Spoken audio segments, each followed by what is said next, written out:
નમસ્કાર દર્શક મિત્રો, હું છું રિપોર્ટર યાસીન બાબોર અને આપ જોઈ રહ્યા છો ફતેપુરા લાઈવ। આજના મહત્વના સમાચારની વાત કરીએ તો રમઝાન ઈદને અનુલક્ષીને ફતેપુરા ગ્રામ પંચાયત દ્વારા ઈદગાહ આગળ સાફ સફાઈની કામગીરી કરાઈ। તારીખ 30 માર્ચ 2025ના રોજ ફતેપુરા તાલુકાના મુખ્ય મથક ફતેપુરા ખાતે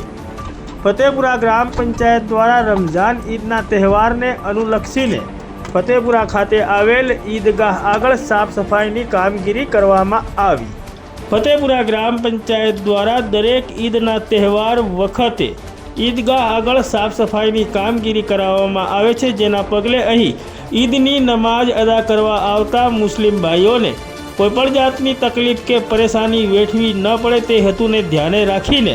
ફતેપુરા ગ્રામ પંચાયત દ્વારા ઈદગાહ આગળ સાફ સફાઈ કરાવવામાં આવે છે, જે અંતર્ગત તારીખ 30 માર્ચ 2025ના રોજ રમઝાન ઈદના તહેવારને અનુલક્ષીને ફતેપુરા ગ્રામ પંચાયત દ્વારા ફતેપુરા ઈદગાહ આગળ સાફ સફાઈની કામગીરી કરાવવામાં આવી હતી।